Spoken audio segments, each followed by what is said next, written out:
Hey guys, it's Customatic and welcome to my first video on this new channel. So a little bit about me. As some of you guys know, I am or was Lumen's editor and I got tired of Lumen's content speed, so I just hacked his account and kicked him out, and now I own this channel. So unlike the previous channel owner, I'm gonna do a video per day, stream every weekend, 7 to 10 on twitch.tv/customaticpad, and I'm only allowing free-to-play viewers. Whales, that is not allowed.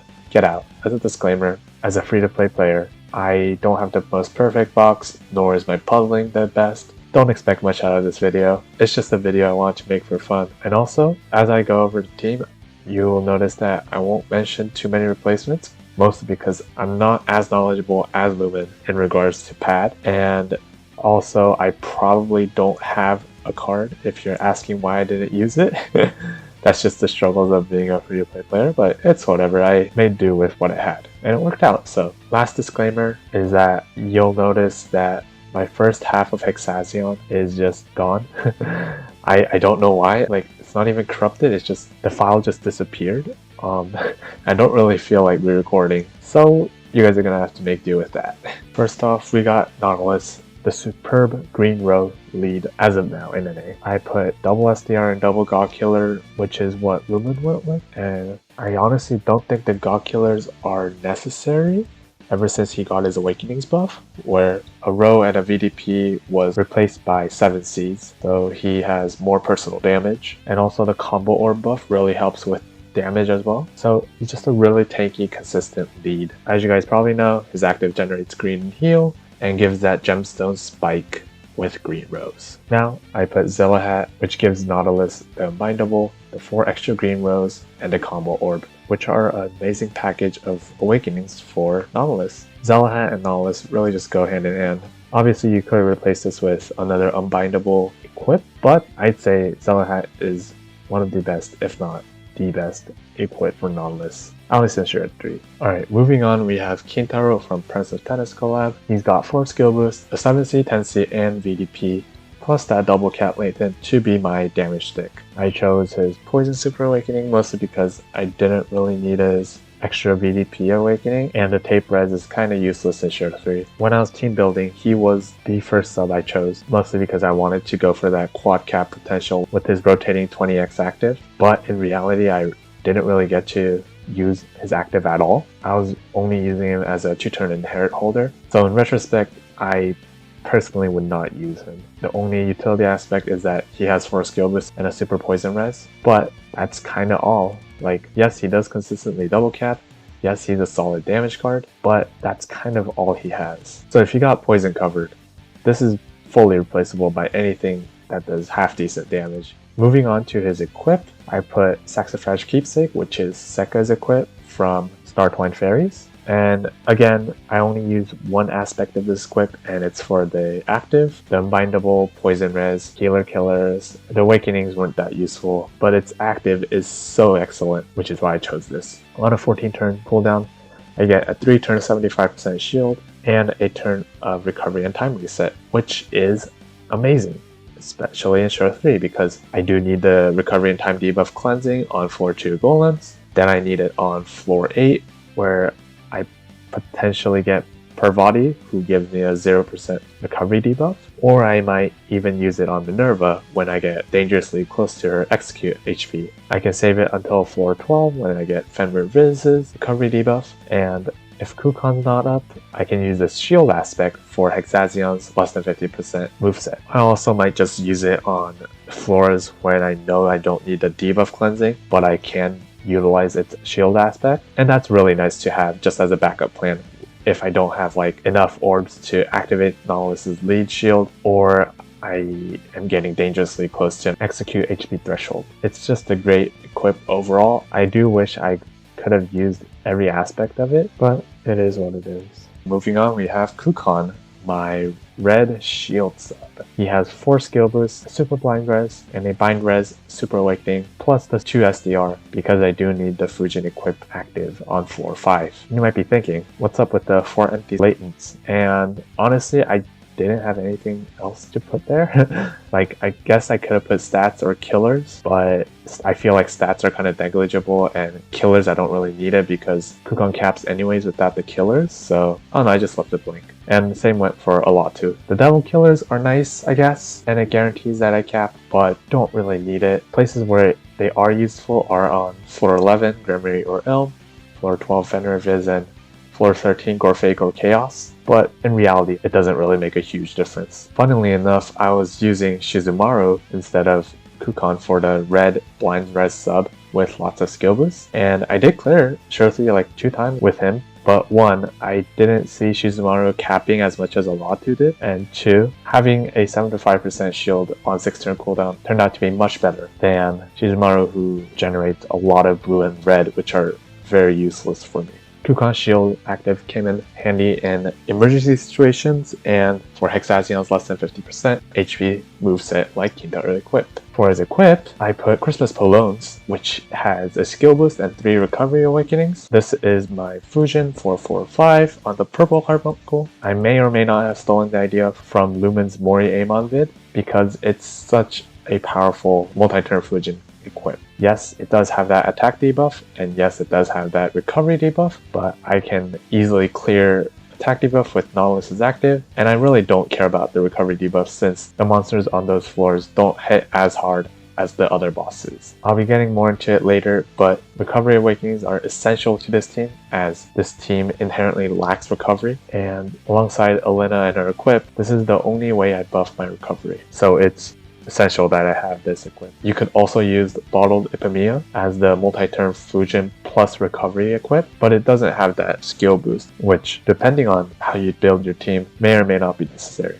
On to New Year's Allatu, my green dark green sub. I mostly chose her because I didn't really have a half decent dark sub, and I remember that Lumen used a lot of off-color subs for his SR3 Seawolf video, and I was like, sure, why not? And I found out that this card is insane. Like, holy. First off, 4 skill boosts, super jammer res, VDP and L unlock, and effectively 8.3x personal damage. Like, that's already insane. I didn't use cloud res because Alynna covers it and tape res is useless on SR3, so I just went with the 10C on her super awakening. And thanks to that, she consistently caps on her sub attribute, which is kind of ridiculous because I plan to bring her just for her active utility, dark attribute, and super jammer res, but with the double 10C she does ridiculous damage. Her active is absolutely a run saver. Do people say that? A run saver? Run killer? I don't know. But her active is insane. 4-turn, no Skyfall, time buff, and board replace. No Skyfall is insane for damage controlling. Time buff is also useful, specifically on Grimoire, where she casts a 10-turn time debuff. If I get board lock or some lock Skyfall and I don't have enough orbs, I can just use that board replace and get myself a better board. It's kind of ridiculous how clutch this comes. I always use her on floor 8 Parvati because Parvati changes your full board to heal when she goes to less than 50%. D Metatron on floor 12 also can do board lock, and obviously Hexazions also lock your board from time to time. So Allatu, amazing package, amazing damage stick as well. And I put New Year Lutina's equip, which is just a 4-turn delay plus skill boost equip that's pretty replaceable by any other 4-turn delay equips. So like Kiyosumi's Racket, Viper Orochi ID equip, Showing 4 card, you name it. On top of that, this equip also has HP and recovery buffs, which are great for Vikings on the side for sustain and survivability. Obviously, you need this on the first floor where you delay the carbuncles, but I also do use it on the Egg Machine floor, floor 7, to delay out the lead change, because most of my lead swaps are not the best. Even Kintaro is trash because his requires 9 orbs, which I don't reliably get. So I just save up this equip until floor 7 as well. And it comes up all the time because I do have to do a fair amount of stalling on most of the early floors. And like I said again, any 4-turn delay equip will do to replace this. I never really use its Void or Color Absorb Void aspect of it. Now on to the last sub, Alynna. I'd say this is one of the most broken cards in my box. Like, Alynna is so so insane. If it wasn't for Alynna, I don't think I could be clearing SR3 this consistently. She made my team building so consistent, she made my runs so consistent, and I used literally every aspect of her. Well, maybe not literally, but basically every aspect of her. So first, she's the light attribute sub on my team. She has the 2 skill delay resist latents to ignore the delays, and the poison surge resist. She has 3 skill boosts despite being a transform card, and has a 12 turn transform active, which is pretty god tier.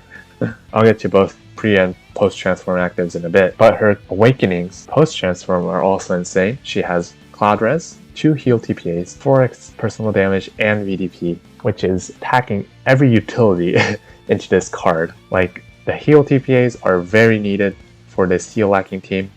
4x is enough to cap every 1 in 4 or 5 boards, and VDP is just great utility that I need from time to time. Now, for her active, her auto recovery on her transform active makes my floor 1 so consistent. What happens is, first I clear all but the red and purple carbuncles on floor 1, then I can just 1C and tank the red carbuncle hits until the purple carbuncle timer runs out, at which point my Nautilus final transforms comes up, and that way I don't have to risk killing the red carbuncle by matching 6 orbs and getting the purple carbuncle to execute me. As long as you get through that first stage of killing the blue, green, and light carbuncles, it's honestly really free from there, thanks to that Alynna active. Now, post transform, it's effectively a 4 turn full cleric with a green road generation. Like, how insane is that? SR3 requires a lot, and when I say a lot, I mean like every other floor, a lot of cleric actives. And as far as I know, I don't think there's a 4 turn full cleric active in this game other than Alynna's active, although please do correct me on that, because like I said, I'm not as knowledgeable in pad as Lumen.